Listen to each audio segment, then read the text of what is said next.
Okay. Hi, everybody. This is Marcus Fairs, founder and editor-in-chief of Dezeen at the VDF broadcast studio in our bedroom at home. And today's conversation is a celebration of Dezeen Awards. We have 29 days to go now until the entries close. And what we're going to do is we're going to have like a drop-in conversation with some of our judges and past winners. And also we've got Ashlyn, who's head of Dezeen Awards, on the call. Hi, Ashlyn. Hi. How are you doing? I'm good, thank you. Also in my bedroom at home. And we're going to be introducing a whole bunch of guests from all around the world, the first of which is Nelly Ben Hayoun. Hello, Nelly.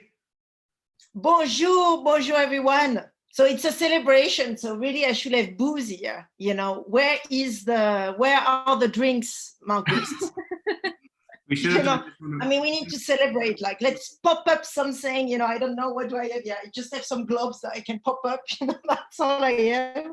But we should have maybe not organised this for Monday morning then. If you want booze, Nelly, we should have had it for a Friday night session instead. I mean, I don't know about you, but at this point in time, I'm like, you know, boozing every single time of the day, of the night. I don't even know what it is anymore. You know? I think most people are, because they're losing track of all time, aren't they?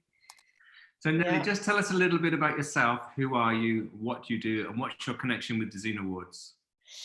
So Marcus, thank you for asking. Well, basically, I design experiences. So I make volcanoes in people's living room, give them the experience of a rocket liftoff in the midst of their, you know, lounge, and I produce dark energy in their kitchen sink while sonic booms are happening in their bathroom.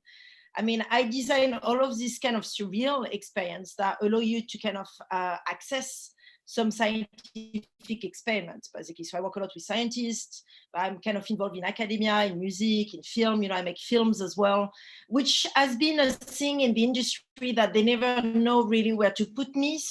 So they usually put me in awards and in jury because we can be a part of all different types, you know. So I guess it's like I'm active in all these different kind of sections: music, film design, politics, academia, because, you know, when you design an experience, well, you have to kind of be able to understand the kind of the ecosystem that you're trying to put together an event. And so if you want to put together an event, you need to have a good understanding of health and safety, of production, of architecture, of, you know, storytelling. So that means that you have to be interested in all these different fields. So in a way, I'd say to you, I'm really multidisciplinary, although I trained in design, but then I did a PhD in political theory after that, because I was more interested in how events can modify power structures. And then eventually find my way in the Dezeen Award to assess some of the great work that was presented last year. You know, that we were all mingling and watching on our screen at the time. And that's how it happened.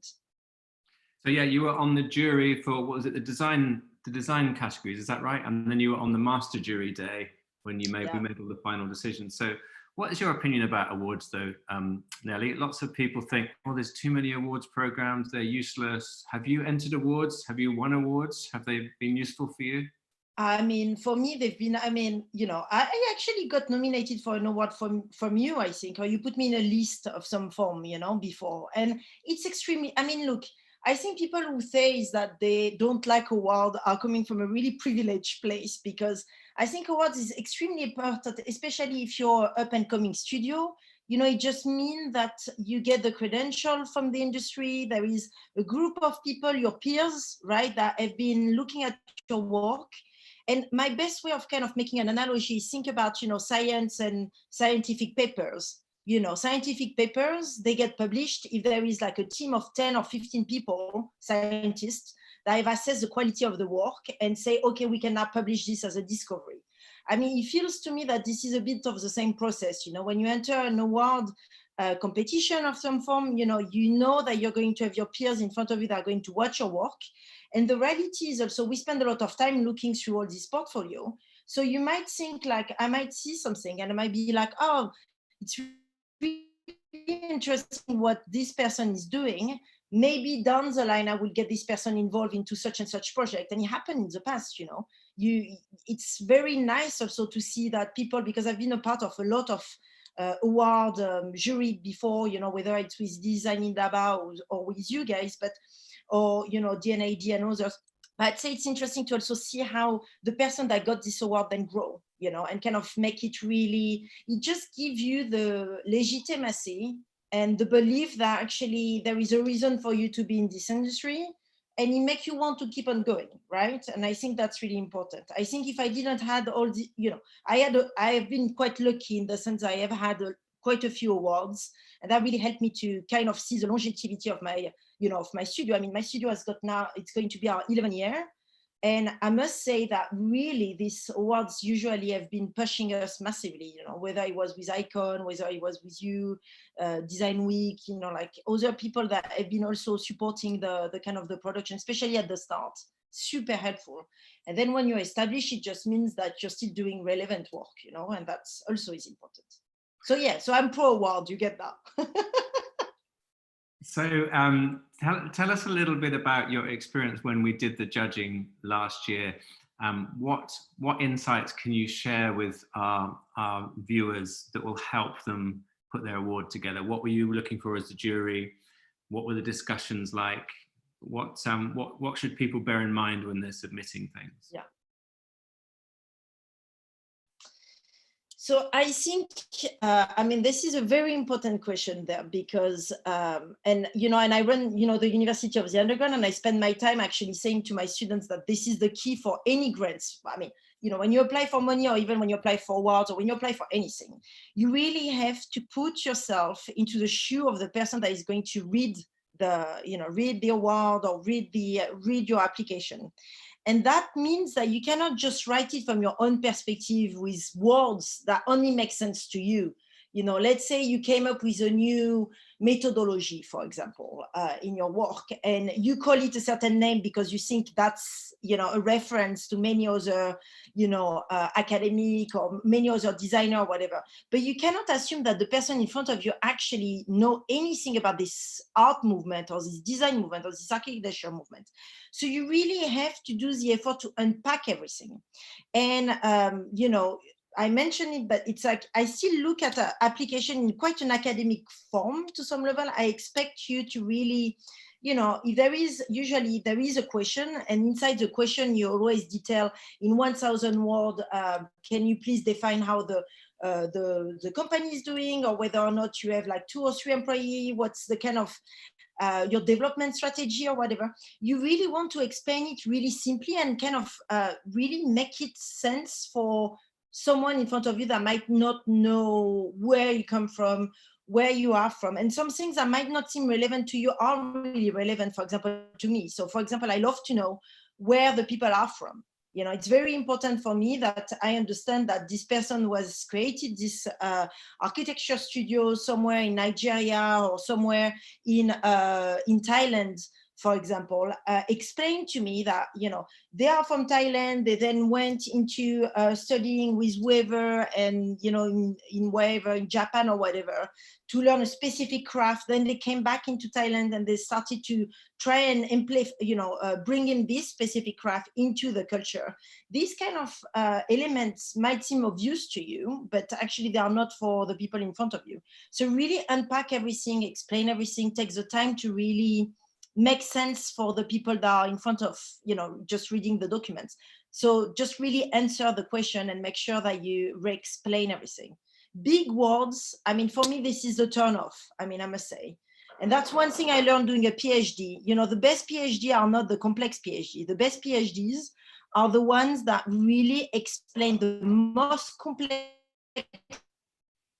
in the most simple terms. So if you can do that, that's like a big part of the job done already. And of course, the work. And then of course, you can be a good speaker, but if you have no work on the table, then that is not going to replace it. I should say that first as well. The work is essential. First get the work done, then write the application. I think that's, yeah. And we also need to point out, Nelly, that entering Dezeen Awards is not quite as difficult as doing a PhD, right? Well, it depends. If I'm on the other side, and if this year I'm again a jury, then make it square. But yeah. Who was on the jury with you on that day in London, and what was it like?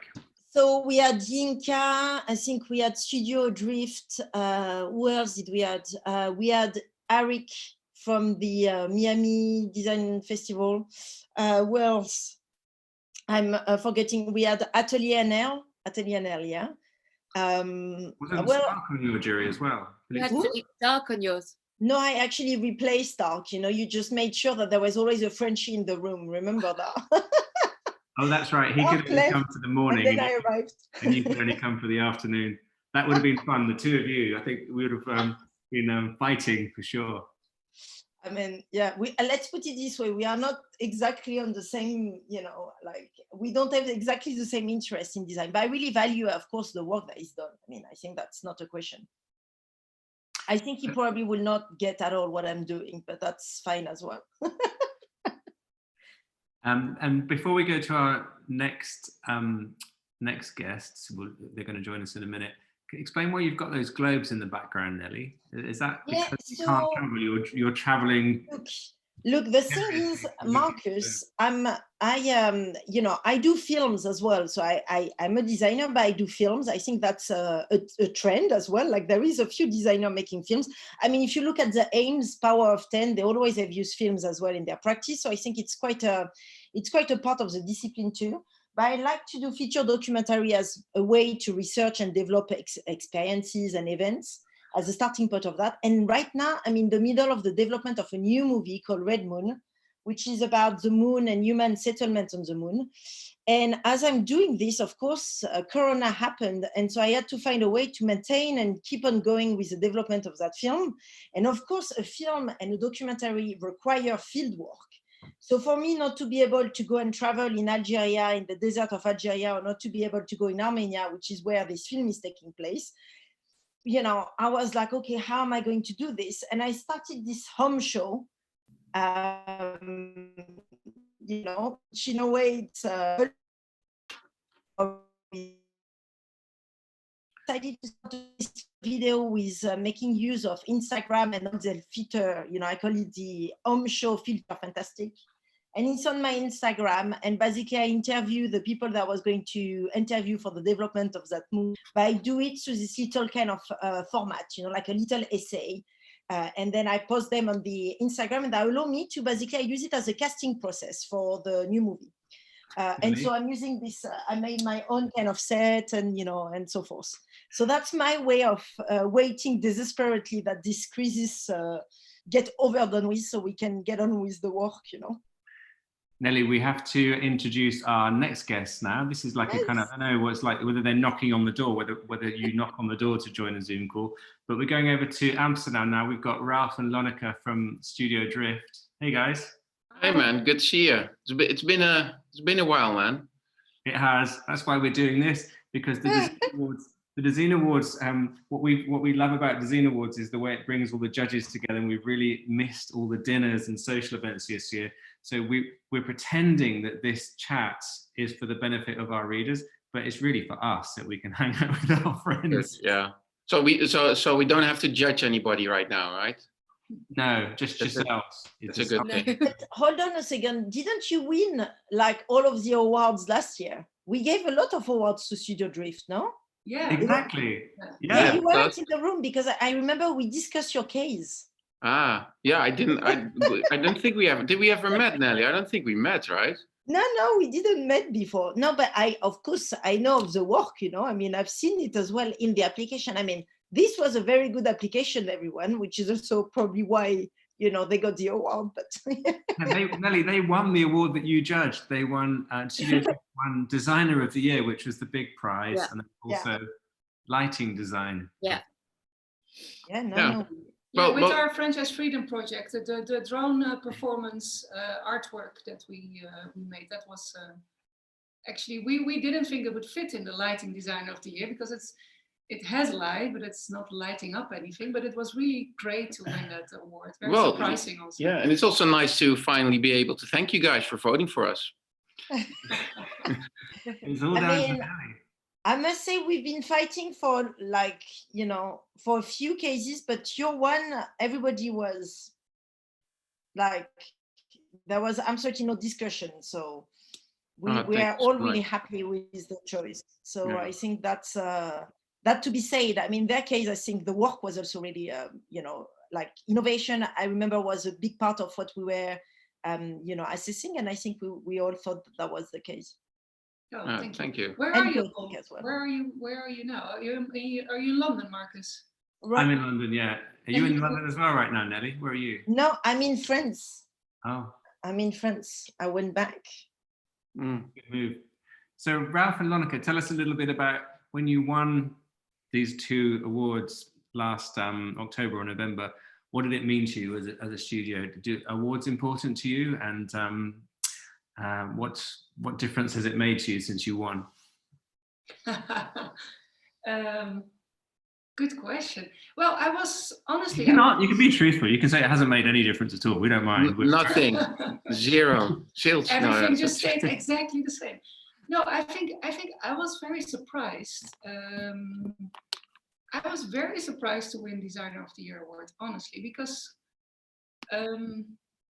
it's always in the mind of other people how you're seen, and for yourself, you know, you're just working, and then the perception of other people is changing, but you don't really notice that yourself. So I consider myself and ourselves still sometimes as a young studio, just even though we're already working for quite a while. But then the big names that are usually like the people who are in their 50s or 60s. So that was why I didn't expect this at all. And I remember that my friend Yoko Choi was also in the judge, and she's also a dear friend and lives in Amsterdam. She said, "Didn't you know?" I said, "No, I really seriously would have never thought of this." So yeah, that was a super big surprise. And yeah, that was I think that recognition. Yeah, that's I see that a little bit different, my own perspective of our role, but it's that recognition is very meaningful, because it means other people see the value of what you do, and of course you want that recognition, and you want to be to do something that also matters for other people. That I think that's the thing that's is very important. What I liked about winning this award was that for me it felt like a shift where design is going, you know, like also the importance of design in this time and what we can achieve with it. I mean, I would have expected maybe to see a more traditional, you know, practice win that is more invested in developing certain furniture or, you know, specific really design elements that you can see as design. And that's maybe also our limited perspective. Well, what you're saying now. Yeah, but I mean, we've studied design at the academy, but you know, since the beginning from our practice, we've always been working on these large scale, you know, sculptures that, you know, relate to anybody that walks by, to give them this emotional connection to the work and to tell the story that we want to. So we've always been more comfortable in the art fields, in the contemporary art field than the design. No, I think we never fit in very clearly in a box, but I appreciate and I like, but a lot of people don't, and I think this. Yeah, but that's what I'm trying to say. Yeah. That the design field is opening up towards that conversation more. I mean, than it already was. And I'm just happy we're part of that movement, you know, because I think it is important to think outside of the boundaries of what people say. Okay, you're restricted to, you know, to think in materials or in shape, and that's what you have to be good in. Yeah. I remember talking to both of you after the awards, and I can tell everyone who's listening that Ralph was definitely more excited about winning than Lonica was. Really? You were really made up. You were really like, oh man, this means so much. Yeah, it was so cool. Very cool. It's very true cool. what you're saying about the, you know, the statement that come with, you know, with having you as a winner as well. I mean, this is something that we discussed with the jury, because I was part of the group that was really firmly believing that, you know, if you are jury on a selection like it is, you know, like Dezeen, for example, like you really want to make sure that you kind of like support a certain kind of boldness or a certain kind of like ways of doing things that is not in the expected, you know, within the kind of the design product side of things. Yeah. And of course there is always, you know, like, and I think we were really 50-50 on that. I mean, that has been, I mean, not so much with you, because understood, because I think there is still a lot of your work that will also speak to designers that are more from the generation that like products as well. You spend a lot of attention towards the selection of the materials. You speak about it as well in your application. So I think with your case, it wasn't so much of a question, but we this as part of the as part of the jury, what sort of statement we wanted to make by the selection of project we will select. Nice. Well, I think personally, I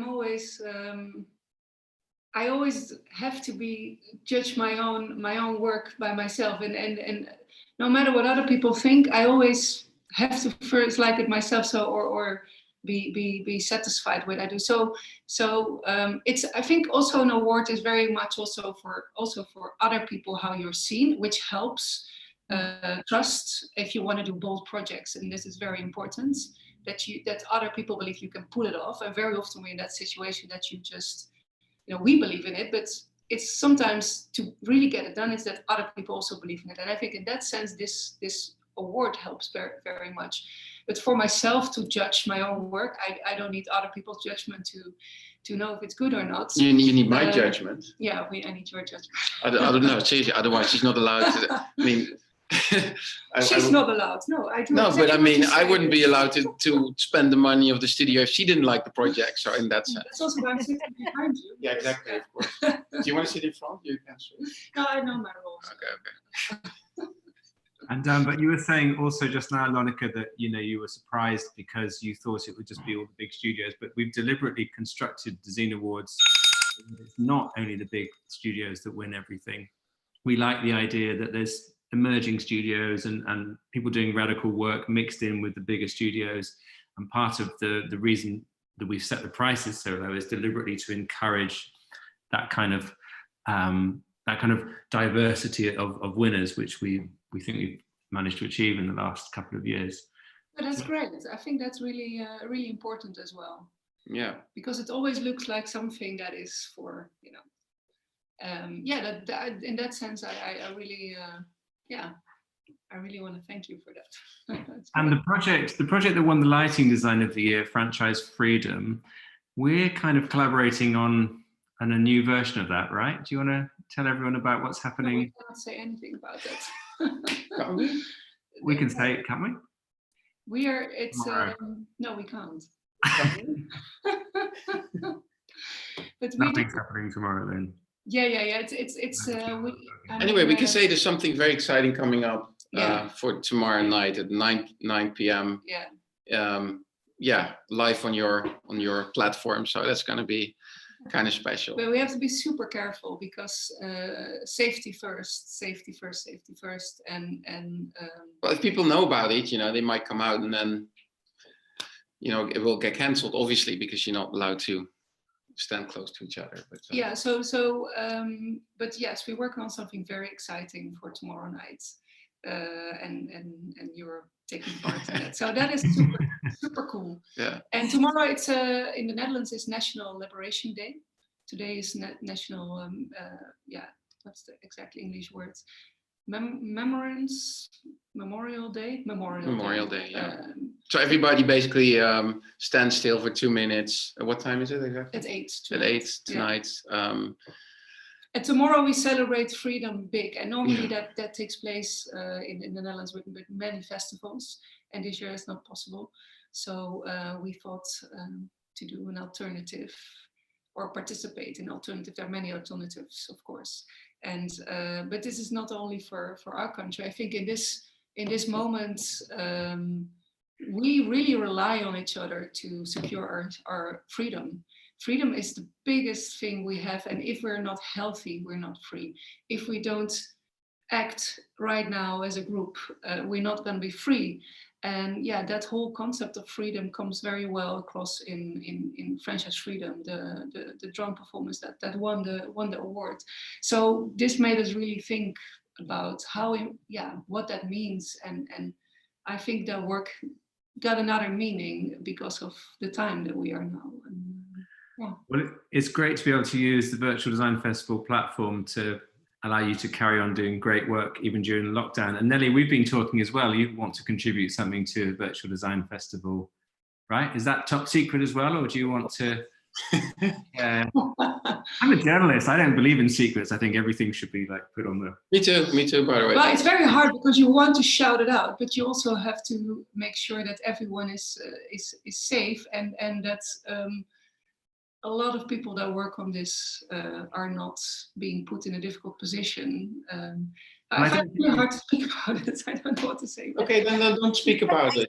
I don't think we've given away any clues that will jeopardize the project. But Nelly, what was the idea you wanted to do with us? Sport, like we are going to discuss the role of sport in design practices and how that makes us rethink our practice, how this inform new kind of methodology in the way we think about things, how sport can build new politics as well. How it's been used in politics in the past during the Olympic Games and so forth. And so that's something that, we will be developing. I mean, of course, I'm not saying much either. I'm like, I'm just basically saying the headline, this is now the form it will take. This is to be seen, but it will be on your platform. Yes. So, and, you will hear from Yinka as well, who is also one of the jury, who him and I have had this competition going on where he's running like 10K, whatever, he's putting his results, which, by the way, I don't think are that impressive, to be fair. Like Yinka Lori, right? Yinka Lori. Yinka Lori, yes. Right. Exactly. So we are kind of like competing with each other in different places at the moment on our sport, level. But we are talking about like making a whole kind of new Olympic version of platform. So if you want to contribute to your drift, if you're into sport as well, then well, Lonneka's definitely been doing a lot of walking because she filmed one of her walks for us like 2 weeks ago. Yeah, I'm actually starting boxing. So for the last month, I've been training with a former Dutch boxing champion. So I didn't know it was that tough, man. Like I used to skate my whole youth. I thought I was doing sports until this guy started drilling me and a friend of mine. It's crazy. You're talking to my heart here. Marcus will tell you, like, I trained for the past 2.5 years. I was at Gleason Gym. I competed in boxing. Like, I'm completely really? Like 600%. Like, I've been working on my. I'm hearing a match come up. I'm just a beginner, so I might lose, but I'm willing to take the challenge if you're up for it. What an amazing sport. I think if you look at it, it's such a, it really is about a choreography. It's a dance in itself. I think it's, when you really get into it, it's amazing. Yeah. And like you say, Nelly, Ralph just challenged you to a boxing match, I think. Anytime, my dear. I will probably kill you after one round, but. Like float like a butterfly, sting like a bee, huh? Exactly. Sting like a Nelly. But when next time you speak to Yinka, ask him how his drumming is coming along, because he also submitted a video for us for the VDF launch movie, and he was learning to play an African drum. But he said, I'm really rubbish at it at the moment, but hopefully he's getting better and will be able to give us a performance soon. Okay, well, maybe he can give that performance as part of the sport day as well. And also, you were talking at the beginning, Nelly, about wanting to have a drink. We have got something very special on Thursday evening as part of Virtual Design Festival. We're going to do a live interview with Maurizio at Bar Basso in Milan, and he's going to mix cocktails. Nice. For a second, Marcus, I thought that my doorbell was ringing, and then suddenly someone from the Virtual Design Festival, Dezeen, will have turned up with like some kind of drink, like, Nelly, we have a surprise for you. Now at your front door, here comes some drinks. I was like, oh my God. If only we were that organized. It was enough to just get this together in about 3 days without really planning it. Okay, I think we've got another guest knocking on the door. Is Arthur? And this is going to be my cue to say goodbye. See Bye, you later, everybody. Nelly. And then I can't wait to see what's happening tomorrow night with something to do with lighting, secret, but you know. And and then we will be doing something probably at the end of this month, beginning of next month around sports. So all to be. Nelly, before you go, anyway, do you know, Nelly, before you go, do you know Arthur Mamou-Mani, a fellow Frenchie? Who? Arthur Mamou-Mani. Arthur, I don't know if I know Arthur. No. Nelly, you're French? Yes. I knew it from the accent. I could recognize. Salut.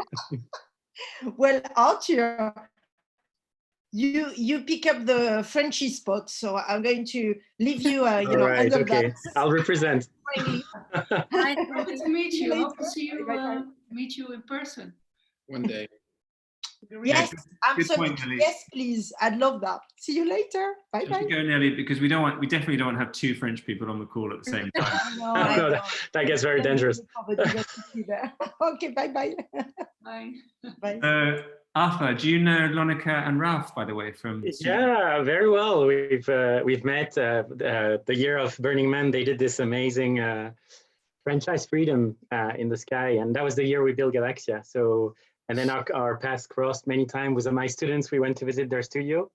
The students of Westminster, we were really keen to see a new type of practice, and theirs was very inspiring at the border of technology, science, and stuff. So yeah, I really enjoyed meeting them and sharing thoughts. We've been sharing thoughts recently. Yeah. We were on a call last week. Yeah. With some other people. So Arthur, if you could just introduce yourself, Arthur, and explain a little bit about what you do and also your relationship with Dezeen Awards. So I'm Arthur Mamou-Mani. I'm an architect. I've got a practice here, and I also Hackney Road. And I'm also a teacher at the University of Westminster. And we were commended for Temple Galaxia, and we were shortlisted for the Emerging Architect of the Year award. Yes. And you're on our jury this year, and Ashlyn's on the call as well, who's our head of awards. Hi again. How are you? Hello, Aisling. How are you? Good. Yeah. So we're at the stage now where we have 29 days to go before the entries close, and that's when you start your hard work, Arthur. That's when you start doing all the judging. Ashlyn's going to be look, I mean, it's going to be an interesting year with what happened. So look forward to seeing how people have reacted. I think it's going to be up to everyone's creativity to come up with kind of interesting solutions. So far, the number of entries has been really surprisingly good, actually. We're slightly up on last year. We didn't know what was going to happen with coronavirus. Obviously, some architects are emailing us saying that we haven't been able to photograph our project. But apart from that, I think maybe people have got a bit more time on their hands, so they're sitting at home entering awards. So don't worry, there's going to be plenty of entries for you to look at. I mean, if I can, I don't know if I can give recommendations, but I'd be interested to see how people think what they're doing is relevant to today and to the future and for tomorrow. Because I remember when writing the description of Galaxia, I was talking about, a secular space, a temple without a religion. I was talking about what the project meant more than what it is. So it wasn't necessarily, this is the project, look how nice it is. It was more, why is it a project that's important? And why does it matter for today and for the future? I think that's my 2 cents, yeah. Well, we have 3. Sorry, go ahead, Lonica. No, I think what you say is really, really important. I think that's what we all have to question at this time. What is still our relevance if we're not able to see each other? Then how does that change design experiences? So I think that is what everyone, I guess, is re-questioning themselves at this moment. And it's sometimes also searching for the right answer, Yeah, it's so much related to community and togetherness and gathering. And I honestly, I felt like I really doubted our relevance because it's, or what the essence is of what I want to make. So then you have to reinvent yourself. I wonder how a lot of designers, architects, artists are dealing with this at the moment. Well, I think an interesting one is definitely Burning Man. I mean, that's going digital now. So a digital festival whereby everybody can walk around on the playa. I don't know. I'm quite curious to what that will bring us. Are you actually going to do something for that? Do you have any plans to make like a digital pavilion or something? We made a call on Dezeen actually last week for video game designers, and I've received like, I don't know, 30 emails of video game designers, and they invited me to a virtual Black Rock City online, some of them, and then I went there and had a site meeting. And it was so surreal because I never really had such a virtual site meeting, and all the constraints as an architect that you're, the physics and things falling down, you don't really kind of think about that, but you have other constraints. And like now we're on Zoom, but in the virtual space you have like distance, so I could like take you apart and talk to you specifically. And so I think it offers a really different kinds of experiences and interaction with pieces. I'm very excited by it. I hope you guys are going to do something too. Well, I wanted to do like the Tree of Tenere we worked on the year before that you were there. I want to do a whole forest of those suckers, but yeah, less it's going to be a tough one. Less budget restriction. Exactly. We can go crazy. No, Yeah. but let's talk after this, man. I mean, if you can introduce us to the guys. I mean, Yeah, that would be amazing. It's really exciting, really. I can't wait to meet you guys there. Yeah, that'd be so much fun. And Marcus, we talked about you coming to Burning Man as well this year, but then well, now he's coming for sure. This is not the right year for that, is it? Easy ball game. I can come to the virtual one, but it doesn't sound quite as exciting as going to the one. It's surprisingly close, actually. I was there because Burning Man only happens for a week. And so it's mostly in your mind, really. Yeah. And so when you put the goggles, it's like an interesting in-between space between memory and, here you go, you're ready. I'm ready, man. I'm ready for the burn this year. Let's go. Oh, great. Well, I mean, download it. It's alt space. I think, I mean, there's some really, it's a bit weird, but I was happily surprised by how physical it gets when you're in there. Yeah. Arthur, seriously, tell us a little bit about this virtual Burning Man then, and is that something that exists within a gaming engine environment? Because I've heard a lot of talk about the increasing importance of gaming engines in architecture, but it seems like this coronavirus lockdown is really pushing that kind of technology to the fore. Yeah. I mean, if the VR doesn't happen now, I don't know if it's going to happen, because it's really what architects can offer now. It's spaces digitally, amongst other things, of course. But I can't really speak on behalf of Burning Man, but I've experienced one virtual Burning Man inside something called AltSpace, which is a platform you can download, and you can use your Oculus Quest and stuff like that. I'm experiencing other things in Second Life. I don't think Burning Man has chosen a specific platform. I think everyone is thinking, and it's up to the community to make that city. So really, I think it's all up to all of us to explore and suggest. That's what I love about Burning Man, is there's no real authority deciding for everyone. It's kind of a mess, but like a happy one. So, and I think we're all, I'm sure you guys are feeling that too, but I think it's up to us to see what's the best solution. I've really enjoyed the journey since the article, actually. Yeah. Well, it was great to be able to help you out with that. And as long as you come and tell us the results of that, but maybe there's a new genre of design, which is like virtual design. Maybe we need some new categories for Dezeen Awards. Yeah, for sure. I think what you just said, Arthur, really made me think like exactly what you're saying, offering space. Well, usually, personally, I don't know if that's for everyone the same, but I experience a lot of digital things as taking space and sucking up my space, and competing with my space and think headspace in the real life. But if you can actually develop a virtual space that offers you space, and I think games are doing that in a certain way, but not every one of us always wants to be in a game. So if we can transform the space from a game world to a real world, but offering opportunities rather than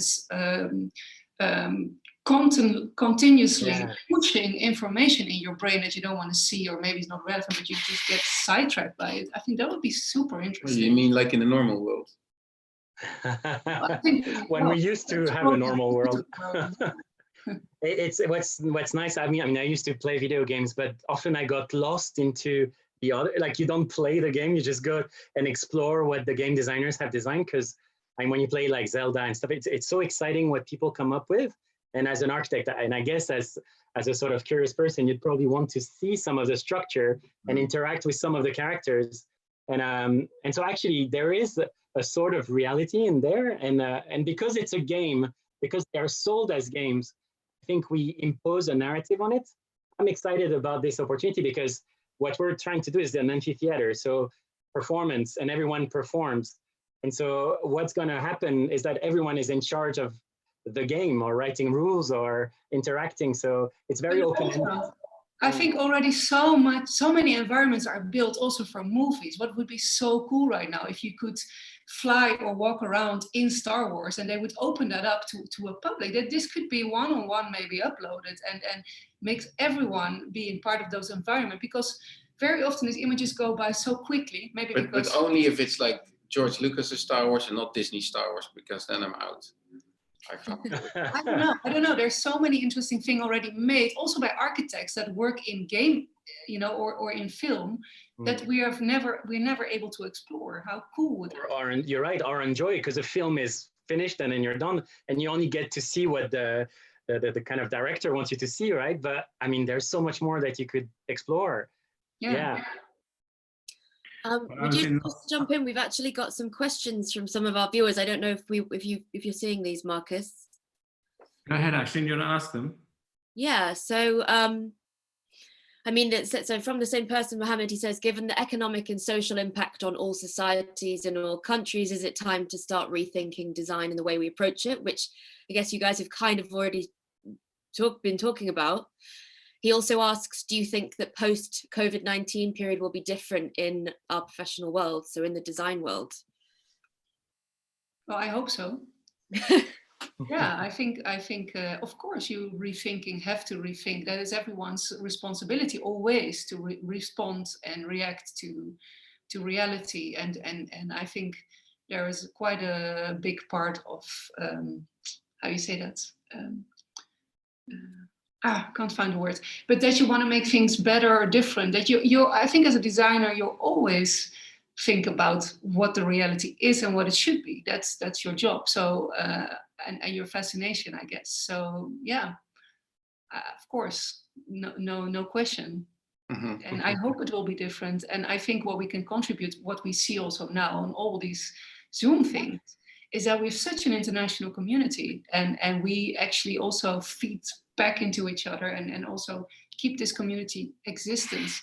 But yeah, we can all travel much less. I mean, we need to change. We're a dying breed, like what were the calculations from a lot of scientists? 10 more years max for human society to collapse. I mean, I think it's a good time to talk about that change and where we should and where we need to go.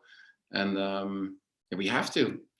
We all feel that this is some sort of reset preface for the big potential reset that we could use, to hopefully in. Well, I don't think this is the reset manner yet, but this makes us think that because there will come tough times, and this is tough, but I don't believe this is the last tough thing that we're going to happen. No, I think everyone realizes that. So this makes us push. Maybe this is the right push for us to really change. Because talking about change, we've always been doing and always do. But talking, we have to do it. That's difficult. You know that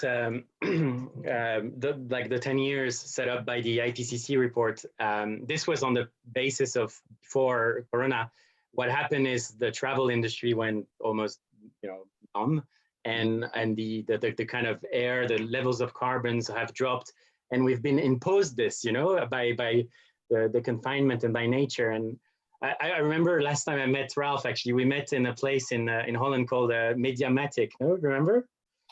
Which was a venue within, was it Amsterdam, which had plants. It was growing its own plants. It was providing its own food based on local growth. They had greenhouses. And I brought my student there because I was thinking, like, how amazing is it if you can bring back all these things that used to need huge travel time, the huge fields, huge, like I remember in our call last time, Stefano Mancuso, he said that we needed 2 UKs to sustain London food-wise. Yeah. And so when you see these initiatives that brings back within cities things that we need outside cities. Another example is the PPE, the protection things we're doing here in Fab Labs. Another aspect of bringing things back to us, not reliant on huge shipping containers or huge travels, or I think with the technology, we're allowing ourselves to have things around us. And so therefore, that's to me is an amazing thing to be able to go down the road and fabricate protection equipment and save lives thanks to technology. But I think everybody has that now in this period whereby we're just finally having some time to breathe and rethink why we do certain things. We're not so much jaded by this constant information flow of nonsense that we need to deal with, but so that we don't have any time to think anymore. I mean, Instagram becomes less interesting because nobody has any content, which is great.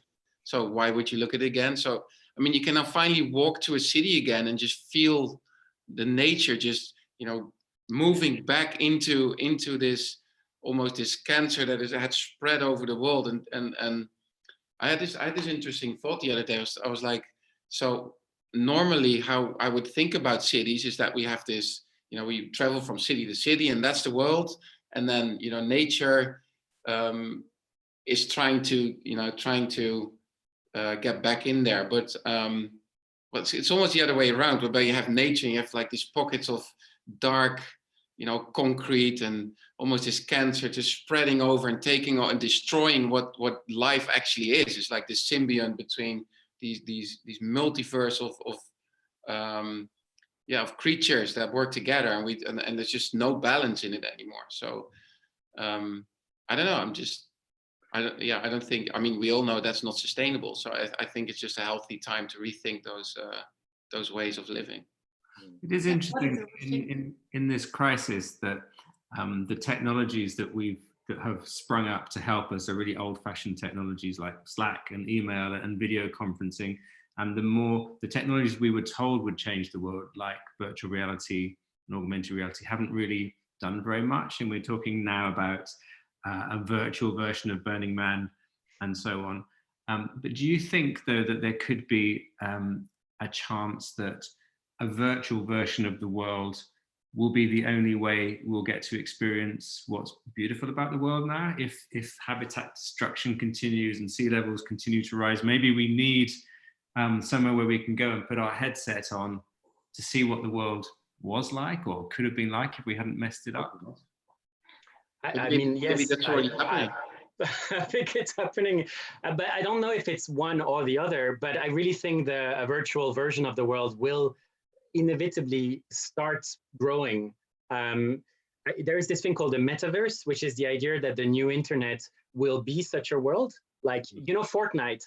There was a concert, I think 2 days ago, where 2 million people went and saw some, and I went there and it's crazy, the potential, because the limits are very different. Your perception of space, but I don't see it as something necessarily bad is going to replace the actual, but you just suddenly feel space in a different way and you create environments that stimulate your brain in different ways. So if anything, I think it will put perspective on the physical world. Yeah. I think especially now we realize how important the real world is. And if we can use the virtual world for everything that actually doesn't necessarily have to be real and is damaging the real world, I think we should put that in the digital space and have more space for the real world.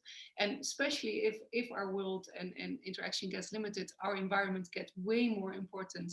I think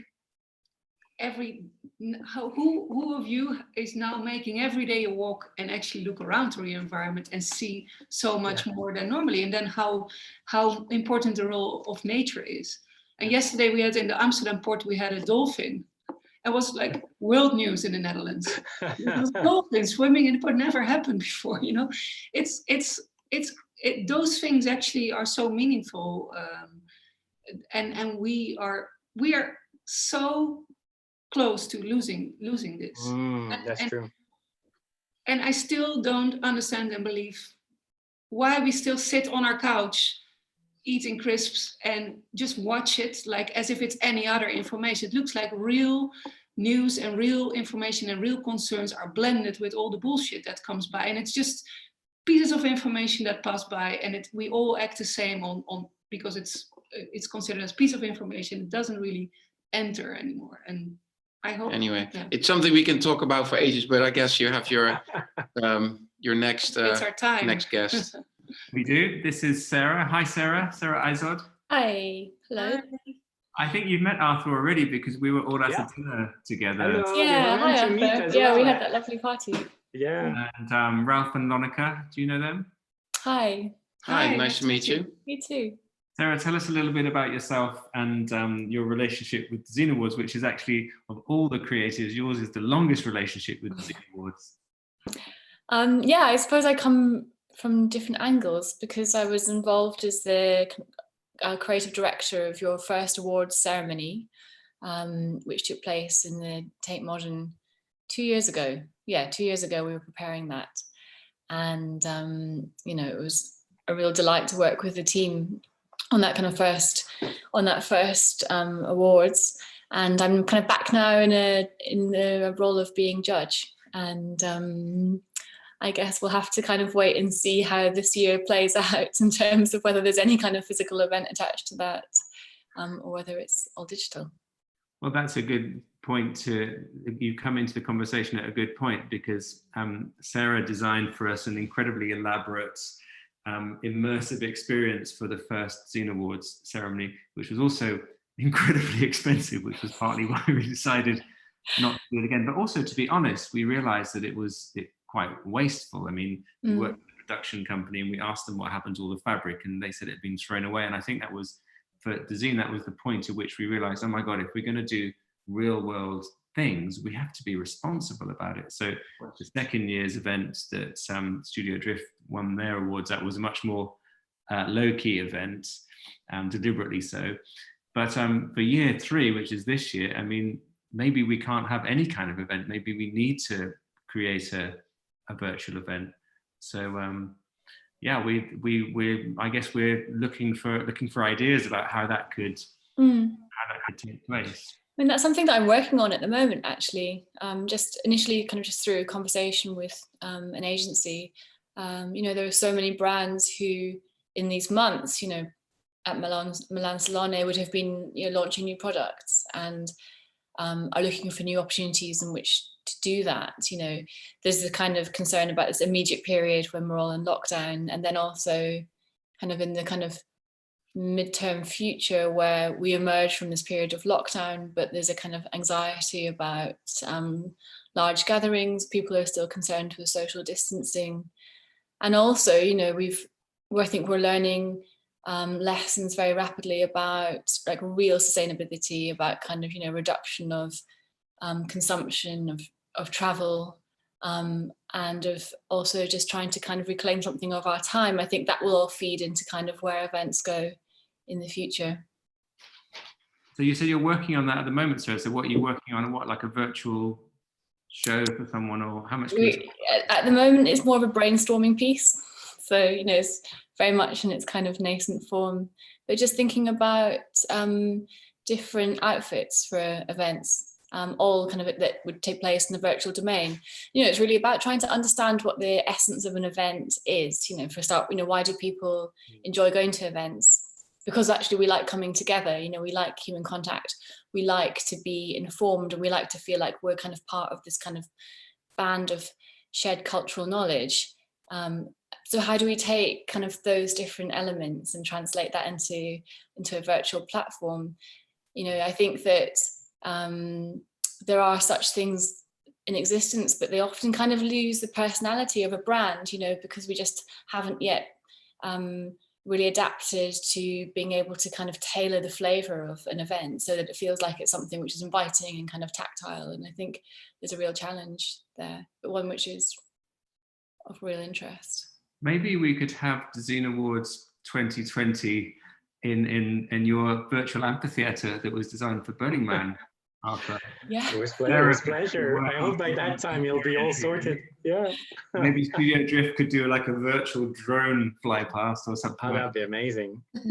Yeah. Do that. Yeah, I mean, let's talk, because I think it's going to be an interesting joining of ideas and what you said, Sarah, about the essence, like what's the essence of an event, or for us architects, like what's the essence of why we go outside to spaces, you know? And it's been really at the core of this confinement for me, is like, why would we need to build something new? Like, and what sort of office would we build now? What sort of, you know, what are going to be spaces now that, yeah, I'm in my bed, literally, I couldn't show you, but I'm trying to hide it, but so what does, you know, what does that mean? Like, and when we go outside, like you said, Lonneke, I saw some ducks coming out of the lake. I never saw them come so close.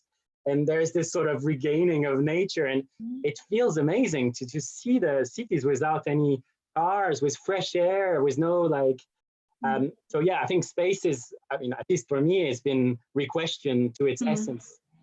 Yeah. I think it's time for us, right, to yes, leave you guys alone. But lovely to speak. Thanks so much. Thanks so much for dropping in. Go and work on the secret project that we're not allowed to talk about. Yeah, we speak tomorrow. Thanks for your time, guys. Very interesting, and stay safe. Stay Great safe. to see you. Bye. Bye. So yeah, so that's an interesting concept, that that we could organize some kind of event for something like Dezeen Awards in the virtual space where we all collaborate. But after to experience these spaces, you need to have a headset on, right? How does it actually work? Not necessarily. The spaces I've been to, you can use your computer, your PC directly. It's obviously not as, you know, immersive. From what I saw, you can still feel it, and it's still like very much like a video game. But I think, I mean, if you guys get yourself ready, get yourself some kind of like, you know, Oculus or something, and I think we should all consider it. I mean, it's still a little bit expensive. I think average about £500 for a goggle from what I've seen, but I think it's a door towards something new, you know. And so yeah, I think we should get ready for more experiences like that for sure. Another thing that we're thinking about is our Master Jury Day that we hold in September. And that's sort of like a really vital part of our judging process for the awards. And it's like a really fantastic opportunity for some of the judges to meet and, you know, ratify the winners, and great tight conversation comes out of it. So that's something we also need to think about, how that will work. We don't want to lose that option, really, opportunity. I think for that specifically, I don't know if Aisling, you've been invited to Zoom parties, like, you know, when you have 40 people on the Zoom, and you know, you kind of have to wait, and you kind of sit there. The good thing about the virtual world is you have space, so you really just like, you break out, you go to a special room, you can tell to someone, can I bring you to that room, or let's have a private conversation. I think this really is where it becomes interesting. I think it's the concept of space in a digital conversation. Yeah, a lot of your work, or in fact the reason that we brought you on board for the Dezeen Awards ceremony in 2018 was you had already been working with brands on events that brought people together, but also introduced some kind of ceremony, some kind of narrative. Tell us a little bit about that work that you've done, but also what does it mean for that kind of work now? Are you able to do any work like that? Are you virtual spaces, or have you changed your mind and moved into something else? Well, I mean, you probably know the answer to that question. You know, there was a day when all projects kind of came to a very quick halt, and I had the vast majority of my projects were working with brands for these very you know, the bespoke events. They're kind of, as with the Dezeen Awards, they are for one night, and they're for an invited audience. And there's an idea for one of those to be kind of revived next year in the spring. It kind of requires, it's based outdoors, so it needs kind of better weather than one can find in Scandinavia in the winter months. And then I don't know about the other two, you know, they probably have been just parked. And so, yeah, I mean, I suppose I have been kind of trying to just first of all adjust to, you know, the kind of shock of losing kind of paid work, which is a reality for so many designers. You know, kind of we've all been hit by it. And what I understand of my kind of fellow designers is that, you know, the world of events just kind of ended immediately. With architects and kind of interior designers, it's been kind of a slower trickle down, but you can, you know, we have all been affected, and that will continue.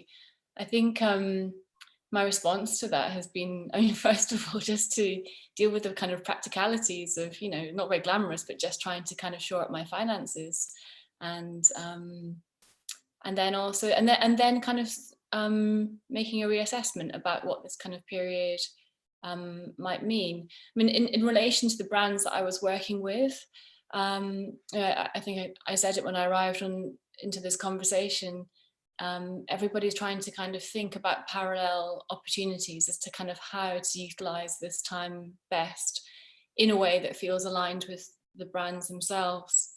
And yeah, I don't think that there has been there are no answers kind of developed there yet. It's still very much a process. But I know that there are a couple of brands who are looking to produce something in the kind of coming early summer, like June, July months. Real world events or virtual? No, well, you know, much depends on the kind of status of the world in a couple of months' time. I think there's an understanding that we won't be able to have real life events over the summer, perhaps in the autumn. But actually what brands are finding is that by having events hosted online, they actually gain so much more in the way of data collection. So there's actually now a new incentive to kind of take everything out of real life and have all of their kind of products viewed and offered kind of on a digital platform.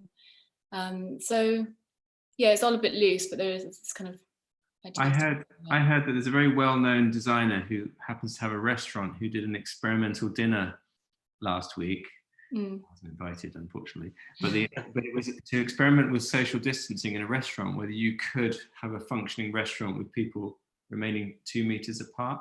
So people sat at tables on their own, and then they put the tables to one side of the space so that the serving staff could remain 2 meters away, and then I don't know, I guess they delivered the food on long pizza oven things or something like that.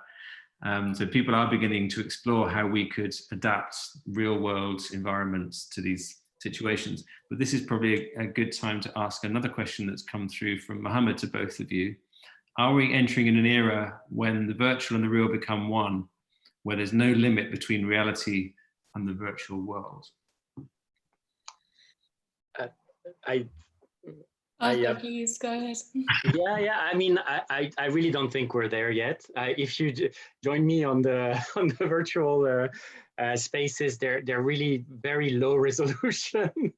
So just on a technical basis, what you're seeing in the virtual world is, you know, amazing, immersive, engaging. It opens possibilities, but it's nowhere near as beautiful and you know, how can I say, real, really. So it's definitely not a total merger. However, it's true that the merging is happening in a sense that a lot of our things, you know, around us can now be made in makerspaces and so on. And so it re-questions the idea of our distancing from the object. And I think the age where you can download products, clothes, make them next door in a place that has the sort of 3D printing facility to print these things is coming much closer than we think. And I think will be accelerated with that crisis. Arthur, you mentioned Second Life earlier on. I didn't realize Second Life was still going. I remember writing about that like 15, 16 years ago when I was on Icon magazine, and I thought it had disappeared. It's still going? But like you say, all these things like VR as well. I remember when I was a kid, there was the future, and they all sort of disappeared. And I feel like you say, there's a spike now because it offers alternative to what we have, and we're forced to sort of explore alternatives. And I'm like you, Sarah, with business, we have to think of solution. We have to be creative, and because otherwise we're kind of doomed. We have to adapt to the new scenarios, and I think those are nice avenues for us, architects or events or stuff like that. Yeah. When Italy went into lockdown, it was actually during Milan Fashion Week, and the first person, to my knowledge, in Milan, the first well-known designer was Armani. He said, right, I'm not going to have my show, or we're not going to have an audience in my show. People can experience the show through virtual reality or video conferencing or something like that.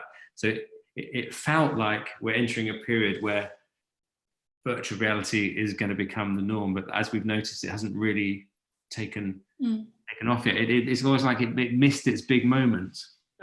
Yeah, but they said the same about 3D printing, and there was this hype, and then it kind of fell. But actually, there is this famous curve that says that actually what matters is not the height and the top of the curve. It's like the kind of slow implementation that you don't necessarily see because we're past the excitement. I think that's happening now with 3D printing for sure. Virtual reality probably as well. Yeah, I agree. I think to go back to Mohammed's question, you know, are we at a period now where reality and kind of virtual reality merge? I, like Arthur, don't think that we're there yet, and I don't know that will be fully integrated in a way. I kind of hope not. But life is really beautiful. But I do think that what this period is doing is kind of prompting a different kind of thinking that will kind of seed ideas and, as you say, accelerate us into kind of a different type of future where we'll probably see a kind of higher level of articulation and sophistication about the way in which we use virtual reality, because we've kind of been you know, touring around it thus far, but we've never really kind of fully immersed ourselves in it, and here we have the motivation to do so. I was in Los Angeles in September, and I went to visit SciArc, and I hung out with Liam Young, and I went to see Alex McDowell as well, the former movie production designer who worked on Minority Report and various other films. And they were all working in virtual reality, and they were all working in gaming engines. It was like the new normal for them. You'd go into someone's studio and all the headsets would be on the desk. You pick one up. I went into Alex's studio, and he was designing a way of experiencing to allow medical students and doctors to understand. I can't remember what it was, but it was some kind of process inside the body, which is a very abstract process and very complicated. But you go in and you walk through the cells. So they can explain to you, well, when this type of cell combination hits this type of cell combination, it triggers the release of this chemical, which does that. And it's all happening around you. Actually, to be honest, I found it even more confusing, as if I was reading about it in a book, but I think it was early days of the technology. But the same thing with maybe with the coronavirus, like we're all becoming familiar with the form of this enemy, which is, it's 1,000th of the thickness of a human hair. Yeah. The first images of it were these kind of like, they looked like woolen balls, didn't they? And now somebody sent me this morning an animation of what happens when the coronavirus particle breaks into a human cell. So technologies, in some instances, this kind of technology allows us to enter dimensions that aren't a replication of the world outside our door. Yeah. Like micro scale, to like the molecular biology kind of scale, the electron microscope kind of scale. It's opening up spaces that we are not used to and we don't see in the real world. Although they are the real world, it's just our body is just a certain scale, so we don't have access to these other scales. And by doing this, you can actually see, for example, the invisible enemy in all its glory. So, but I think as for any technology, people get fearful, not just because they think it's going to replace reality, but also because it's very hard to learn. I've been on, Twinmotion, Unreal Engine, Unity. They're very, although they are the real world, it's just, the body is just a certain scales. Hello. Hi. Adam Nathaniel Furman has entered the room, and it sounded like he was messing with our reality there. He's like DJing us. Adam. Sorry, I was watching you on the website, and then there was the weird feedback loop when I got let in on the Zoom meeting. I was thinking this conversation's getting surreal enough without you actually then of like live remixing us as you go along. I'm messing with your reality. Especially as I was expecting Sevil Peach, but we've got Adam. Adam, tell us a little bit about yourself and your connection to Dezeen Awards. So I'm an artist and designer based in London who actually studied with Arthur, amazingly. I remember. What seems like a lifetime ago. And I do mostly small interiors, product design, and sculptural installations that tend to have a lot of orange and pretty much every other color. Dezeen, so I'm not sure why you invited me, but I was so incredibly excited to be invited to be a judge. So just very happy. I know why you got invited. Don't you remember our email conversations? Oh yeah. Oh, that. Well, and I think we can talk about that because you came incredibly close to being shortlisted for, what was it, Architect of the Year or Designer of the Year or something like that. It was emerging designer, and then I publicly shared my sadness. Then I could make it. So we've managed to keep you in the family by inviting you on board as a judge this year, which you totally deserve, by the way. It wasn't just because you got your violin out. Obviously, you already know Arthur, but do you know Sarah Izod? I never met. Hi, Adam. Hi. So I don't know if you were listening into the conversation before, but Sarah was the creative director for the Dezeen Awards ceremony in the first year. And the way the conversation's been going, it's like, what kind of spaces will we inhabit this year? You know, can events take place in the real world? Should they take place in the virtual world? I mean, does your work ever cross into the virtual world, Adam, or are you very much like a real world person so far in your work? So my work is very much always like as, I guess, lo-fi as possible. It's just like objects that there's a very old-fashioned sort of like user sort of item relationship with. But, you know, for like lots of people in my generation, I've had to make use of the internet, social media, trying to make my own audience quite a lot in order to build a career. So the digital has been really important, not necessarily in the end products or the actual design itself, but definitely in a way of building up a career. But it sounds really interesting in what Arthur was talking about, this sort of digital events with 2 million people. I have not come across anything like that before. But it's weird because it can only be 70 people at the same time. So you only visualize 70 people. But there's 2 million people. It's a bit yeah. Talking about different types of event that are taking place, I saw something on Twitter this morning, which was like a German drive-in rave. And there was a DJ like on a bridge, and then hundreds of cars all lined up in many rows, all flashing their headlights, and people were just like partying in their cars. Wow. Is that a socially distanced rave? Yeah. I don't know whether it's something that happens all the time anyway, but it's definitely a way of bringing people together.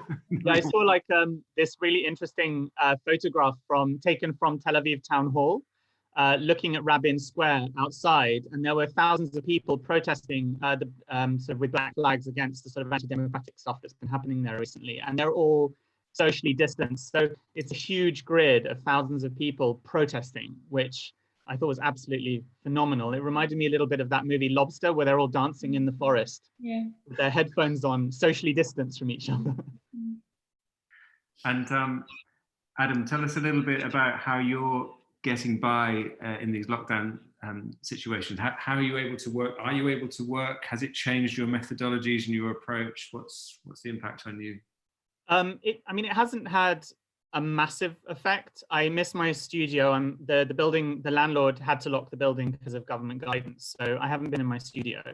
And I'm currently staying not at home. So I'm sort of living slightly out of the bag. But to be honest, my workflow isn't hugely effective. And at the same time, also, I see quite a lot of people who are finding it to be a very productive period. I'm not. I'm honestly quite anxious most of the time, and I can't stop reading the news and worrying. And so actually, I'm getting my work done, that work that I still have, you know, touch wood, I still have enough at the moment, but I'm not really having a hugely productive, amazing moment like some people seem to be having. I think there's a huge amount of pressure to kind of use this as kind of a very fruitful period, and for it to be a kind of moment for, you know, review, reassessment, and then suddenly this kind of like great rush of creativity. And like you, Adam, I actually just found myself feeling deeply anxious, and actually kind of creative thought evaporated, you know, with the arrival of that anxiety. So, you know, it's taken some time to really kind of push back against that. And have you managed to? Yeah, by, you know, the old trick of like just stepping away from it and kind of just dropping all kinds of like pressure and expectations, and you know, doing things like cooking and baking, and, you know, just taking the thought away actually. And then yes, it returns, and that probably also coincides with just a general kind of growing accustomed to this period and we're living in. You know, I think in the first couple of weeks, like you, I was just completely captivated by the news and couldn't do much else. But, you know, now we're kind of finding a new normal, and the world feels like a slightly less frightening place. And, yeah, I'm finding, at least from the people that I follow on social media, but also talking to my friends, and for myself, there seems to be quite a strong return to the little things. Yeah. That I have access to my parents' garden, which I can access without going through the house. And I found myself gardening and finding it hugely rewarding. And I've noticed that people are finding little things that sound like cliches on the surface, but actually have an incredible physiological and psychological effect on us, like the baking thing. I think there's been quite a lot of discussion about whether baking is bad, middle class, should we do it or not? But it seems to be one of those things that really helps people get through this. I mean, I heard discussion about virtual reality and stuff before. I haven't used that. Maybe that's a sort of high-tech way of also getting out of yourself. But I've noticed much more the sort of simple things. Yeah. But remember, Adam, you used to post all these capriccios, the drawing on your social media. I started doing that. I find maybe that's my garden. Yeah. You've inspired me. But, you know, you were just doing these little worlds, you know, of yours. And I find it's really, really relaxing, to be honest. Yeah, so it's basically for me being gardening and drawing, those drawings as well. Let me all ask you, whilst Arthur's still on the call, let me ask you the question that I asked the first guests on the chat, which is about awards. I mean, are awards important to you? Do you try and win awards? What has it meant when you have won awards? There's always the debate about there being too many awards programs in architecture and design. Of course, Dezeen has come along and added to the mountain of awards. But what do you think? What's your take on awards, everyone? Have you won any? I suppose it depends if you've won any or not. Well, you know, a bit like Adam, I think we were both doing crazy things. In a way, we weren't really in boxes, and we took a lot of risk, I think. I mean, I don't know if you feel the same, Adam, but I was told so many times, what you do is not architecture. What you do is not this. What are you doing? You should be doing buildings. You should be, and because, you know, I love to explore, I love to find new things. It's always nice to have at least some kind of institution say, look, that's kind of recognized as innovative, or otherwise you're kind of on your own and you feel a bit lonely. So to me, awards are here to say you're not alone. Yeah. I mean, I guess it's pretty much the same for me. I guess if you're somebody who has a practice that's kind of weird and doesn't necessarily fit categories very well, I think awards are so much more meaningful and important for you in your career, because you can show people, it's like, I am objectively, I've got a good foundation, I'm recognized, what I do is not just random rubbish. And it also brings people to you. So they're hugely important, I think. Yeah. Yeah. I think, Marcus, like the way you guys have emphasized some topics like sustainability or things that I think matters towards a better world, like I feel like by rewarding that, you're also encouraging the future generation to think this way, you see? I think that's an extremely good way of kind of channeling the energy, the creative energy towards topics that might matter towards helping, I think. Yeah, we thought really long and hard about setting the criteria when we first launched Dezeen Awards just over 2 years ago. We didn't want it to be too specific. We didn't want it to be the environmental awards or the you know, the social awards or whatever, but we felt that increasingly those kind of aspects would become central to all architecture and design, just like, you know, recycling or 3D printing or those kind of things. They start out as things that are buzzwords, but then they become, you know, they become integrated in the whole of the sector. So we chose 3 words as our guiding principles, that entries should be beautiful, innovative, and beneficial. I think beauty is something we all agree, like it's really important, but it's also something that allows you to make quite, as a judge of an awards, like quite quick decisions. That to me is beautiful, that isn't, so that's out. Innovative, that's to stop something that's beautiful this year, but is exactly the same as something that was beautiful 20 years ago. You want there to be some kind of progress, some kind of journey in the work. And beneficial, that can be interpreted however you want. Is it beneficial for the planet? Is it beneficial for its users? Is it beneficial for the fish in the ocean? That's a kind of open door, really. But again, to try and help the jury and the judges select things that are trying to do something good in the world, even though that's not maybe the only thing that they do in the world. Is also affordable, is also lasts for a long time, is also pretty, it's also fun, it also makes money for the brand or whatever. But those 3 keywords have served us quite well, actually, and thrown up some interesting winners, like Studio Drift, as we were saying before. We weren't expecting it. Yeah.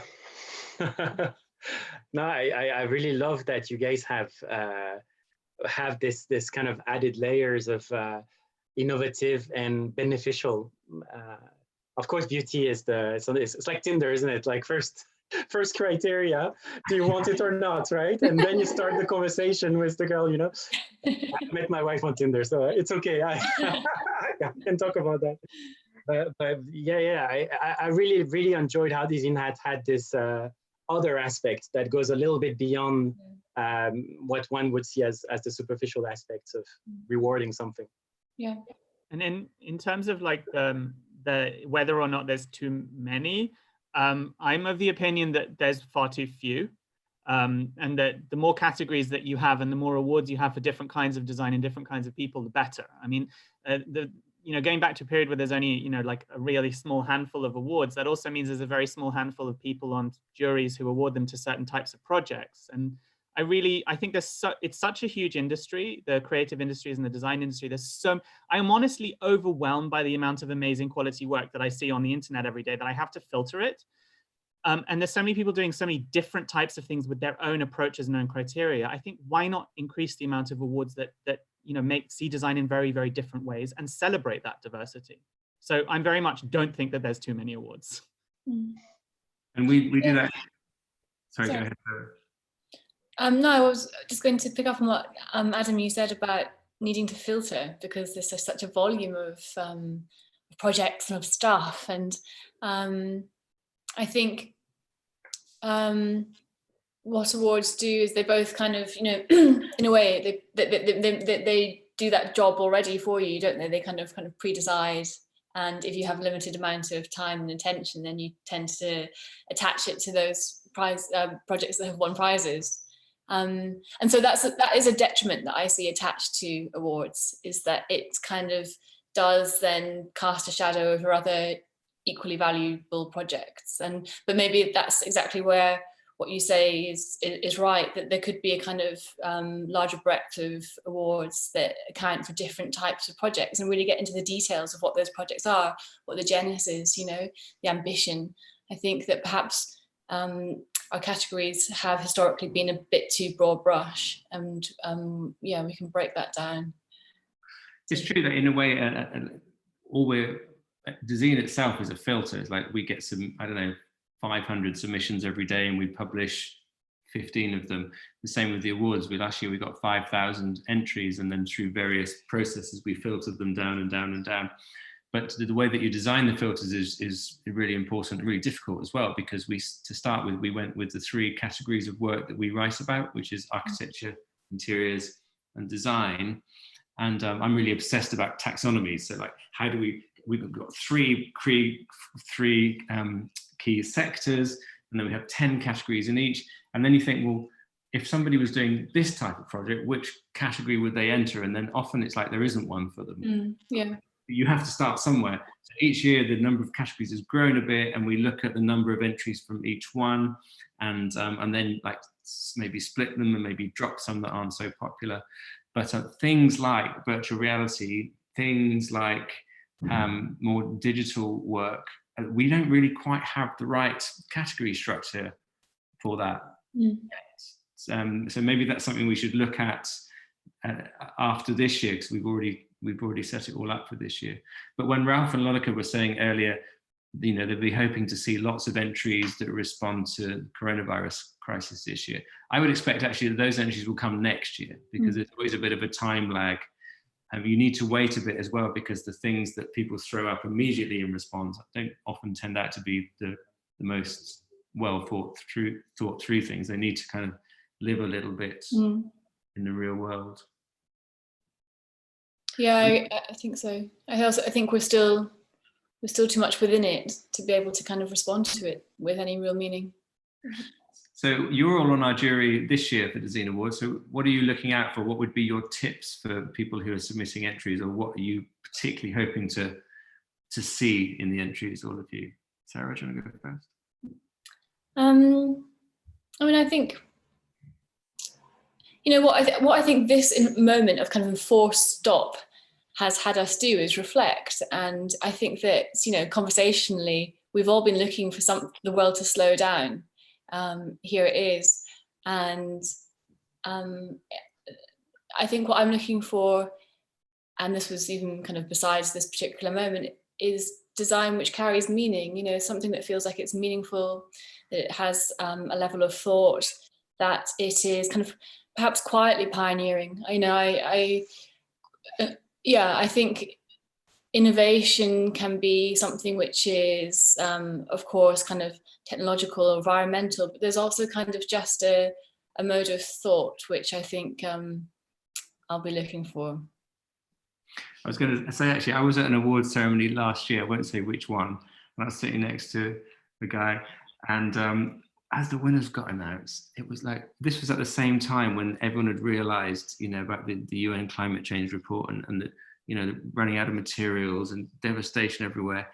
And the award, as the awards were announced, it was like, and this toothbrush has grown the brand's profitability by 23%. And we were like holding our head in our hands thinking, this is just wrong. This is wrong. That, of course, all of those entries were submitted like 6 months before. I mean, it wasn't like people didn't know there was an environmental crisis, but it just felt so inappropriate. And actually, I need to introduce our latest guest, Sevil. Sevil Peach is here. Oh, you're on mute. Oh. Hi, Sevil. Sevil, you're on mute. Your microphone's off. Good God. Marcus, I might say bye-bye. I need to go back to teaching. Okay. You take Ciao, ciao. Thank ciao. you so much. Bye, Before you go, everyone. just say hello to Sevil. Do you know Sevil Peach? Okay. No, I don't know. No, guys. Hello. Hi, Sevil. Hi. Hi, Olivia. Hi. Can you hear me? We can hear you, yeah. Can you turn maybe the volume up a little bit, Sevil? Yes, sure. Is that better? Yeah. Okay. Good.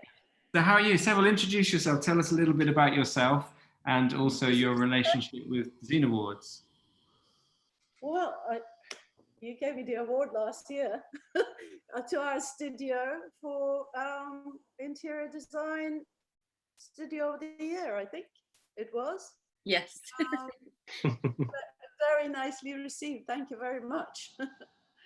And you were also on our jury last year, but you didn't judge your own work, did you? Or at least I hope you didn't. Yeah, I was a judge as well. No, we weren't supposed to judge our own work. So I think I was in the category of restaurants and bars, etc., which is not my speciality, but never mind. And do you know the other speakers on the call? So we've got Sarah Izod, who was our creative director in the first year of the Dezeen Awards, and Nathaniel Furman, who's come on board as a judge this year and narrowly missed out on a prize. last year so narrowly. I think it might be worth mentioning again. Have you all met Sevil? No, we're just meeting. I think. Hi. Good to meet you. So Sevil, how is this lockdown for you? You mostly do interiors. Like, are your clients still commissioning you? What's happening? It's not making huge difference to us because a lot of our work is international, and we've been working like this for quite a long time anyway. I think the one that is the fundamental change is that we can't see our immediate colleagues, the team. So they're all working from home, and of course we are reliant on WebEx and variety of Zoom, whatever. But it hasn't affected the way we work. Just that we just miss each other, and then so there's a little bit of social that goes on before we start working, and you can't really it's not touchy and feely. It's quite important to give that hug in the morning. Hi guys, good morning. It's that's the nature of our work, and whilst we're now seeing each other, we can't touch. So that personal aspect is something we are missing desperately. Nevertheless, it is still possible to do effective work, for sure. And are your clients, are your restaurant clients, retail clients, people like that, are they starting to think about how the spaces they commission from you might need to change once we all start to emerge from lockdown, or are they still pretty much commissioning the same kind of things as before? I mean, since all this has been happening, there hasn't been a commission. Yes, there is actually about to become one. But we are talking about all these issues and things like sustainability and how do we do responsible work and so on. But because all of our clients are abroad, travel, we can't do travel, but they're also very happy and they do find it effective to be able to communicate through online, basically, either at TC or face-to-face like this. So it's not making... The actual spaces, are restaurants considering social distancing in restaurants in the future? Is the nature of interior space going to change, do you think? I think, firstly, that we are doing offices mainly. Workplaces is where most of our work lies.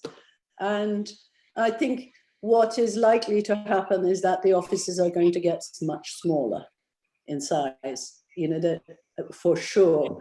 And there's going to be more home working or working away from the office. And that could be in a co-working place, for example, for people who cannot work from home, because not every home is, lucrative for working. You may have 4 children running around and you may not have enough rooms. So people could work locally from wherever they are, whether it's from a cafe or whether it's from a co-working place, but will be also coming to a central hub, which will be the smaller office of the companies. I think the nature of 23-story high offices is just going to go. We are going to get much smaller, I think. And there's going to be more flexible working, which we have been doing in a way. Some of us have been doing, but it will be more of that, I think. And tell us, we've got Sarah and Adam are both judges this year for the first time at Dezeen Awards, and you were on the jury last year. Tell us about how was it for you? What was your experience of it? What did you enjoy? What did you hate? What did you find among the entrants that was exciting? Give us the lowdown of your experience. I didn't hate any of it, although I wasn't prepared that it was going to be so time consuming. So I warn you. I remember Olivier saying it will only take a couple of hours. Actually, it took me a couple of days. So allow yourself that time. Well, I think it is important to actually really analyze, compare, check, and be really aware of whether you're getting seduced by beautiful photos, or is there depth in what you're basically judging. So in order to be fair, I really did spend 2 working days on the category that I was at, but I wasn't expecting that. At the same time, looking at overall, I was really impressed with the quality of the work that we were seeing. Really, that was just quite amazing.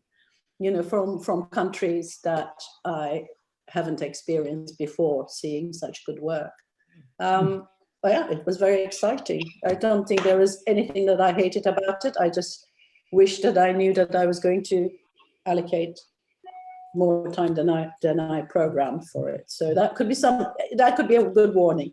Well, Adam and Sarah are both saying that they're getting anxious and spending too much time watching the news. So I think this will help you, right? This will help you deal with your That's right. anxieties. It makes me feel positive about the future. Also, you'll have something else to worry about when you start judging this pile. Yeah, but it's also inspirational. I mean, it's really nice to see your colleagues' work. So. And Adam, I didn't get to ask you the question about what are you particularly looking forward to when you come to judge the awards. So I have a feeling it's going to be like a tsunami of amazingness. So I was also planning to allocate quite a lot of time to just let myself sink into all the submissions. But I'm really looking for strangeness. So things which are maybe not the concept being so sort of spectacular or wild, but things in and of themselves as objects, which are just strange and unusual and feel like new introductions in some kind of fresh way. It doesn't matter what that way is.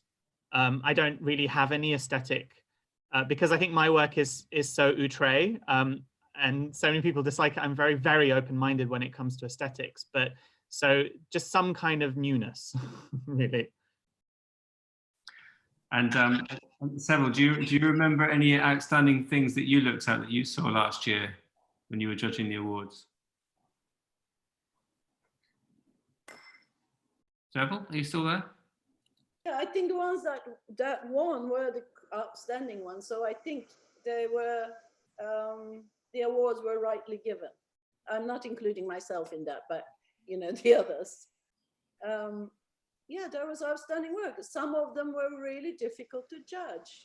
Which one do you give? On the what category? I felt that the categories that you asked us to judge was probably there was like beautiful. I mean, what does beautiful mean? There was like 5 categories, I think, if I could remember, and one was about it being beautiful, and that's such a personal thing. I felt, I didn't think it was fair to put it on. On the other hand, you just said strange. You're looking for something strange. I mean, I would challenge what that strange means to you. How, on what basis a project is good because it's strange. So I think one has to be really fair on the topics that one is judging. It's interesting you say that, Sevil, because we were actually talking about the judging criteria just before you joined the call. The 3 judging criteria: beautiful, innovative, and beneficial. And you were saying that you didn't think beautiful was fair in some ways because it's so subjective. And I think maybe that's what Adam was getting at. He wants things that almost challenge conventional beauty. Would that be fair to say, Adam? That beautiful isn't a fixed value. It's something that you can interpret and that is changing all the time. I guess for me, I guess when I think of beautiful, it's always things which are not considered beautiful, elegant, virtuous in some way, which somehow seduce us in a way that allows us to expand our idea of what beauty might be. Yeah. And also something which I think surfs the kind of crest of a trend, as in is disassociated from trends. I think that you know, we're looking for something which just like strikes a kind of new chord. And it might be new because actually you understand kind of where the reference comes from, and that's, you know, an era before, but just something which sits out as being, it's born from its own thoughts and delivered with a kind of courage, I think, whatever that may be. Also, appropriateness is important. And that obviously is difficult if we don't receive, you need to have quite a bit of information to do with the project. And Sevil, you won the award last year. What was it? What did it mean for you to win an award? Did it change your life in any way, or was it just another one to go on the shelf? Because you have several, I think. Well, I know you do. What do awards mean to you personally and your studio?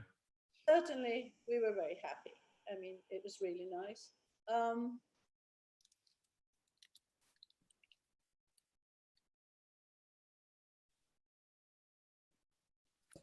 We lost your audio again, Sevil. I think it's a validation of one's efforts, maybe talent, and it's a reward of their hard work, possibly of many years. In our case, yes, many years. And that's coming from the peers and colleagues. So in that sense, it's a nice thing to be validated on that. And it is absolutely fantastic for the team. You know, it's good for the team. It does make them happy, and you know, you work away, you know, you move from one project to another and so on, and you forget that you know, you're aiming at keeping a client happy, but you know, colleagues are not part of this. So I think it was really nice. We were delighted by it, and also for the clients. You know, our clients like the idea of for us getting an award, because it then becomes a validation for them of the benefits of and the value of design. It's also beneficial for their public image, depending on whether it's a building or an interior. And the reach of social media amplifies that. So, you know, their staff like the idea that the building that they're occupying is being awarded something. You know, it's I think it's beneficial on many levels. And I'm going to introduce you all now to our furthest flung judge from this call, Talenia. Hi. Hi. Hi, Talenia. How are you doing? Good evening, everyone. Good. How are you? You already know Sevil, Adam, and Sarah. Actually, Sarah lived in Singapore for a while, where you're calling in from. Did you ever meet during that period? I don't think. No. Hi. Nice to meet you. Hi. Nice to meet you. Hey, nice to meet you. Adam and Sarah will be on the jury with you this year, and Sevil was on the jury last year, and has basically just tipped all the judges off that it takes a lot longer than we told them it's gonna take. Yeah, I heard that. All prepared now. I mean, tell us a little bit about yourself. Setting what do you do? And yeah, tell us all about yourself. Sure. So hi from Singapore. We're based in Singapore and Shanghai.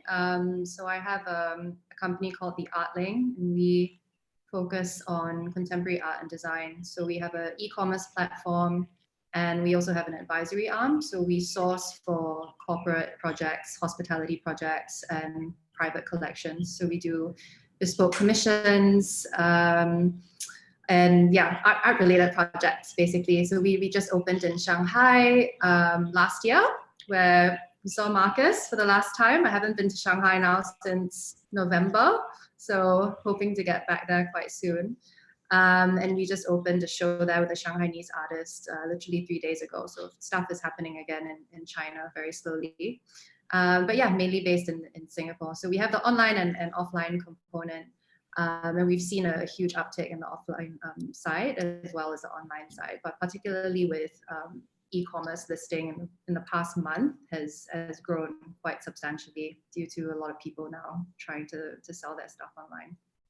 So what are you saying, that your business has the online side of your business has taken off, I imagine? Is that what you're saying? Well, it's definitely grown a lot faster than usual in the last couple of months due to the situation. So you're seeing a very big migration with galleries, design studios, artists, independents, so whether or not they are represented with a gallery or not, they're moving online a lot faster. And so it's great. And at the same time, we want to see how we can support and help them more. We've just launched Art in My City campaign, and I was listening to your conversation earlier as well about, you know, the challenges and how things are going to change. And one of the biggest issues that we've seen as an e-commerce company is that logistics has now become a real nightmare. It's become really expensive to ship things, and cross-border commerce is really unpredictable. The price surges have been pretty substantial, and that's causing us to kind of rethink how we do business across borders, because previously we would ship from, you know, Jakarta to New York and vice versa, and from London to Shanghai, and it was, you know, that you didn't really think about it. It was just a matter of cost, and you see it there in the next 3 days. So I think that's a really, really big shift that we're seeing. And so one of the campaigns that we're doing is to really encourage people to look locally. What can you find locally? Who can you work with locally? You know, what are the artworks that you can find locally? What's the furniture that you can find locally? So these are things that are new kind of restrictions, but at the same time enable us to support the local communities as well, because a lot of these studios are going to have a really, really hard time in the months ahead.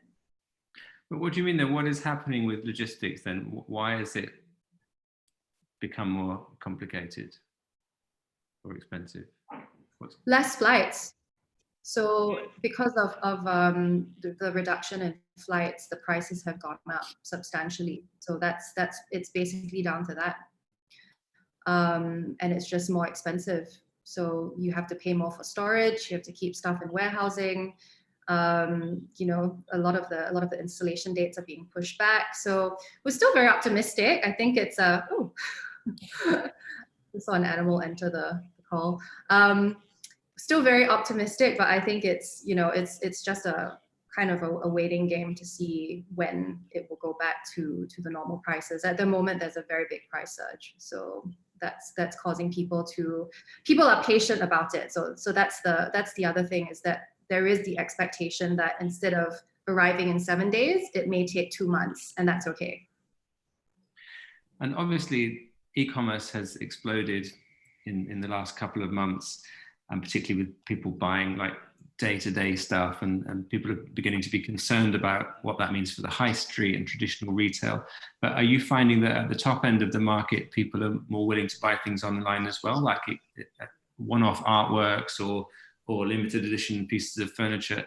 Are people happy to drop large amounts of money for things that they haven't seen in the real world, in a showroom or at an opening or at a fair? So, I mean, the art market is very unique in a way. I was hoping to say hi to Arthur, actually, because Arthur and I were both at Zaha Hadid at the same time, and I haven't seen him in a very long time. But design is actually something that we launched on the Artling only 2 years ago. I started the company in 2013, and we started off mainly focusing on art, and it was contemporary Asian art. And we've since now completely expanded, because what we've seen is that a lot of our clients tend to shop for art and design together when they're sourcing for projects. And so we were then able to expand that category, and we now have about 150 million US worth of inventory on the site. And there are a lot of independent design studios, in the same way that you have a lot of independent artists that, again, are maybe with a gallery and maybe are independent. The average order value online for artworks sight unseen, meaning that if you haven't actually seen the artwork before, is generally around 3,000 to 4,000 USD. So there is a cap on what people are willing to spend online before having seen the product. And I think it's very similar with design or people who are shopping for furniture. And you know, online art market is maybe about $4.7 billion annually. This year we'll probably see a drop in that. And the main leaders for online art is Christie's and Sotheby's, so your auction houses. And that's secondary market, whereas we only deal with primary market. So it's slightly different.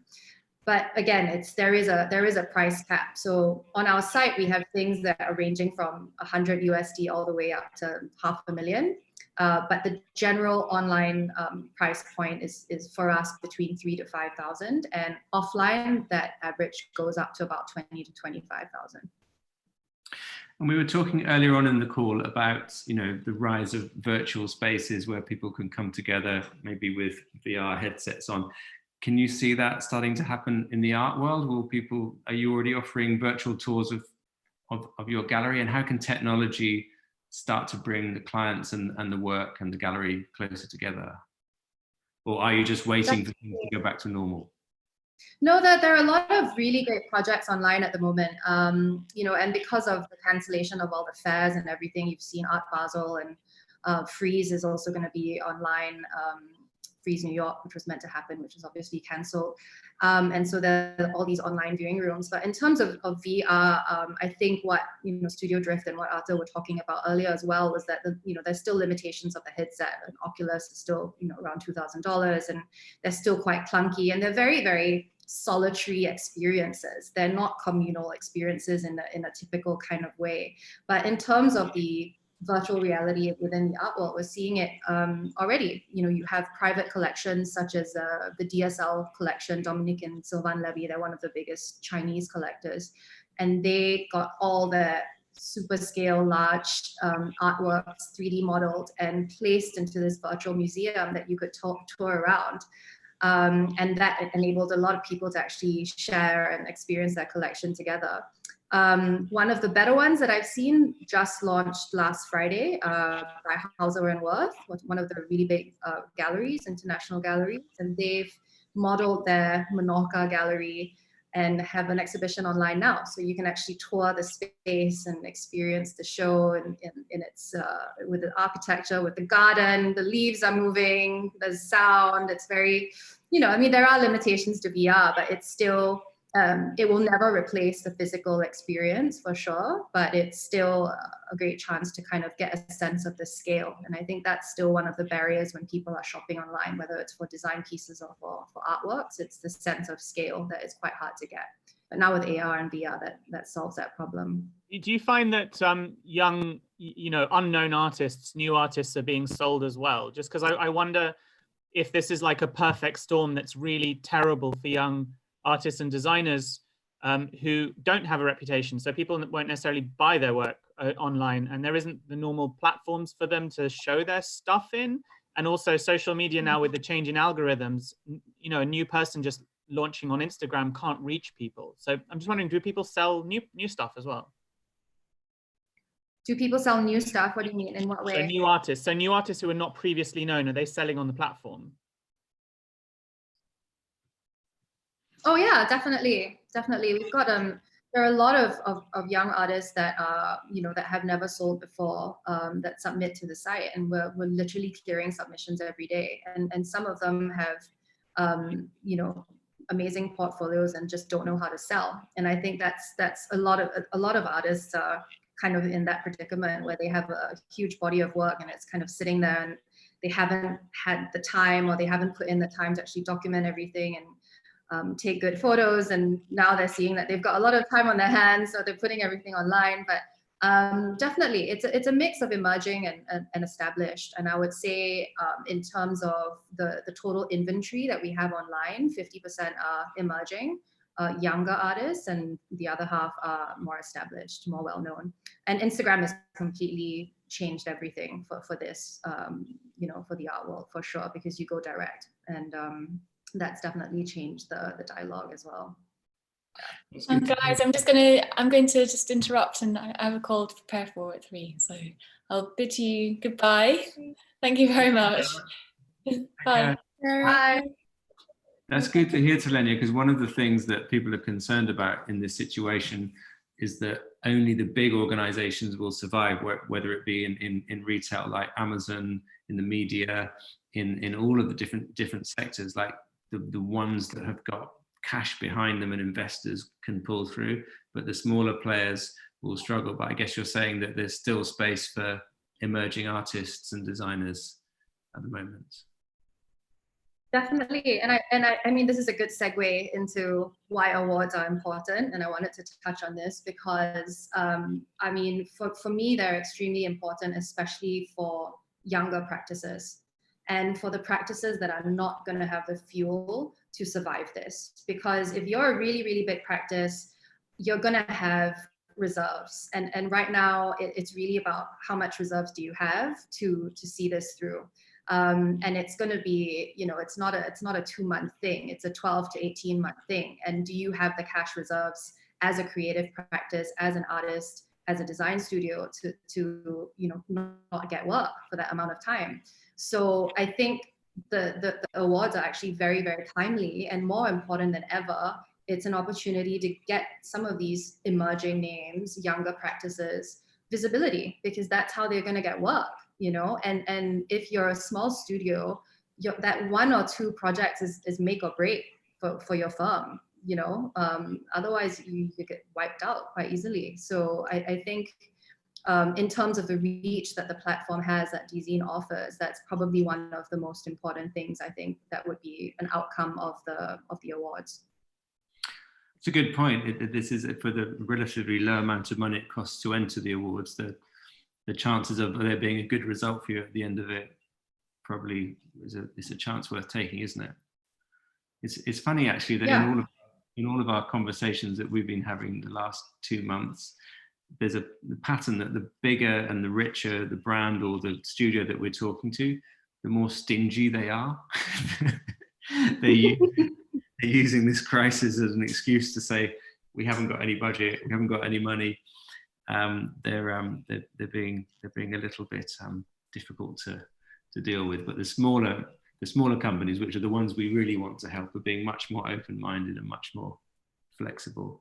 So you have to be quite like conscious about that. I don't know if maybe another category is like your under 40s or something, and it's limited by age. You know, we did a pavilion competition here where David RJ was on the committee of, and it was for young architects only, and you know, it caused quite a stir because we deliberately wanted to exclude established practices, and they, you know, that was seen as maybe something as could be seen as a little bit unfair. But I was like, look, if you're a practice and you've got 250 architects, that's not the same playing field as 3 guys that are just starting out that have amazing ideas as well, but maybe they're going to get drowned out because they don't have the same machine going. So it is quite important to have that, you know, that platform that allows for that entry level, regardless of the scale of the practice.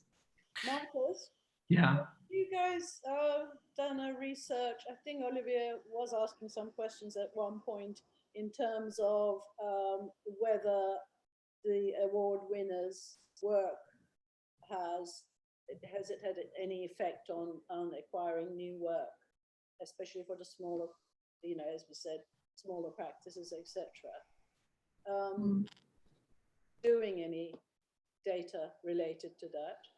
Yeah, we've each year we've done the awards. We've asked all the winners for a statement. You know, we've waited a few months and then asked them what difference it makes and how it's been. And by and large, they've all said it's helped them enormously. Some of them have had direct commissions or meetings or more work because of it. But also to answer Talenia's point, it's always been very important to us to help the smaller practices. So we have a special pricing structure. Small practices can enter at a cheaper rate. And also for the studio categories like Architecture of the Year, Designer of the Year, and Interior Designer of the Year, we have a emerging category for all of those as well. For Aisling, is it based on the size or on the length of time that the company's been running, right? So yeah, exactly. So less than 10 years or 10 plus years. Obviously 10 years can be seen as sort of like not really emerging anymore, but you know, it's like you want to have enough projects under your belt in order to kind of, well, in architecture, yes, 10 years is not very long, is it? So. Yeah. And also Sevil, we've got another post going up soon actually, which will be about 2019 winners, kind of following on from what you said about Olivia contacting you. Overwhelmingly, people do tend to say that it opens up a lot of international business for them, which I think is a key thing, because obviously our awards are completely global. We had entries from 87 countries last year, so that's quite unusual again for a lot of other kind of architecture and design awards. So yeah, I'll share that with you when that goes up. Great. Talenia, Arthur says hello, by the way. He just messaged me back. Well, we've actually finished the chat. We've been going for 2 hours. I was a bit nervous about it. Like, what happens when you have an open-ended conversation with people? Will I be able to keep going for 2 years? 2 years. 2 hours. Will I die of starvation? Will I need to run to the bathroom? Will it get boring? But it's been amazing, actually. It's flowed really well the whole way through. Thank you to all of you for joining us. Good luck with your 2 hours of judging work that you've got coming. And thanks for all your messages, support, and your brilliant ideas. And we really, really hope that lots of architects and designers have been watching this, and this has inspired them to enter the awards. Although the less people that enter, of course, the less work you all have to do, which would also be a result. The more the better. The more the better. Lenny, I hope I get to see you.